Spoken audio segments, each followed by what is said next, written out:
Mnamo Disemba mwaka 2025, Jimbo la Ukanda wa Dhahabu NGBF katika idara ya huduma za vijana limekuwa na makambi ya idara ya vijana yaliyogawanyika katika sehemu tatu.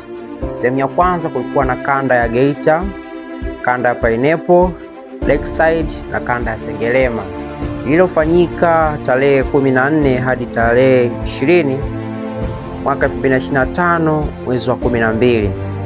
Pia sehemu ya pili kulikuwa na kambi la kanda ya Katoro na kanda ya Uzinza Goli, na sehemu ya tatu katika makambi ya mwaka 2025 Disemba kulikuwa na kambi la kanda ya Bukombe, kanda ya Kahama na kanda ya Shinyanga, lililofanyika tarehe 21 hadi tarehe 27 mwezi wa 12 mwaka 2025. Makambi haya yalikuwa na mwitikio chanya kwa vijana kuhudhuria, wakitokea katika makanisa yao mahalia na kuja kukambika katika mazingira ya maisha ya porini kwa muda wa juma zima. Hivyo mkurugenzi wa vijana, muziki na chaplainsia, Mchungaji John Nguli wa Jimbo la Ukanda wa Dhahabu alielezea namna mwitikio wa vijana kuhudhuria kwenye makambi haya. Nawashukuru wote ambao mmekuja hapa, hasa ninyi kanda hizi tatu, mmefanya vizuri sana kwenye swala la mahudhurio. Nafikiri mlivuka 1000. Mlivuka. Ya Nyarubele walikuwa 977 na wengine walikuwa 700 nafikiri na pointi fulani hivi. Wale wakatungu nikashangaa kanda 4, nikajua kumbe basi wingi sio hoja wa vitu vingine kadha wa kadha. Lakini ninyi mmekuwa kanda tatu, mmejitahidi. Nafikiri hata hivyo mmeokolewa na Bukombe. Sasa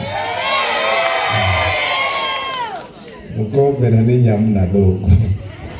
Sasa uongozi na kamati zao uliweka mikakati muhimu na uratibu pale wahusika wa kambi walipoingia kambini, kukambika kwao na kuhakikisha programu zote za kambi zinaenda kama zilivyopangwa, ili mwanakambi aweze kupata mafunzo katika nyanja zote ya kimwili, kiakili na kiroho.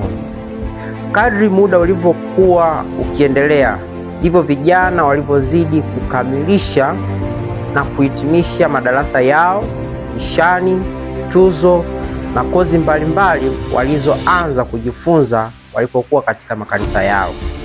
Kulikuwa na programu za mashindano. Kimsingi ilikuwa ni sehemu mojawapo ya mafunzo kwa vijana katika kambi hili. Kulikuwa na programu za uimbaji ambazo zilihitajika nyimbo kuelezea msingi wa imani ya Kiadventista wa Sabato. Pia kulikuwa na programu za vyama zilizofanyika katika kambi hili, programu ambazo zinaelezea moto wa kambi, wimbo wa mkutano wa kambi na fungu kuu la mkutano wa kambi. Kanda Shinyanga, Kahama na Bukombe inawapongeza PFC Mwasele kushika nafasi ya 3.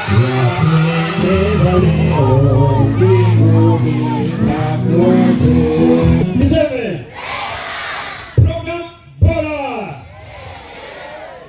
Niseme wewe umeshinda sasa. Inawapongeza Pathfinder wa Shinyanga mjini kwa program bora. Natamani kwenda mbinguni, natamani kwenda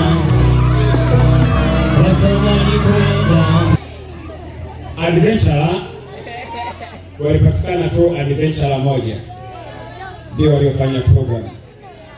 Adventure waliofanya uimbaji kwenye uimbaji adventure, na adventure hao ndio wa kwanza na ndio wa mwisho. Ni adventure Nyasubi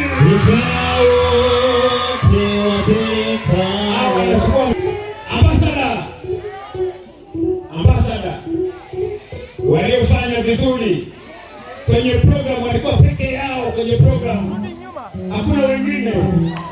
Ni Ilindi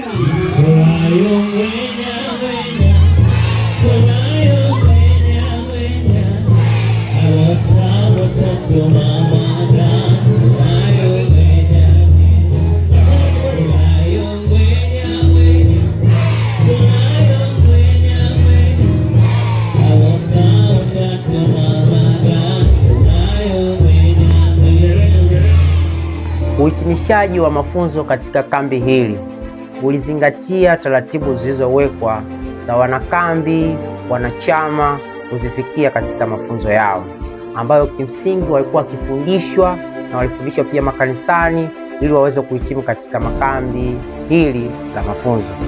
Takriban wanachama wa chama cha watafuta njia 198 walihitimu nishani zao walizokuwa wakijifunza katika kambi hili. Wanachama wa chama cha mabalozi walihitimu silver na gold wapatao 52. Aidha, walihitimishwa master guide ambao walikuwa wakijifunza kozi ya kiongozi mkuu. Waliohitimishwa walikuwa master guide 8, na kulikuwa na uhitimishaji pia wa kiongozi mwandamizi senior youth leader wapatao 2 walihitimishwa katika kambi hii. Kwa kuhitimisha makala hii, hebu tufahamu kidogo kiongozi mkuu na kiongozi mwandamizi. Hawa ni viongozi wa aina gani? Kiongozi mkuu ni yule kiongozi ambaye anasimamia kundi lenye umri wa miaka 4 hadi 9 na kundi lenye miaka 10 hadi 15, yaani chama cha wavuguzi na chama cha watafuta njia.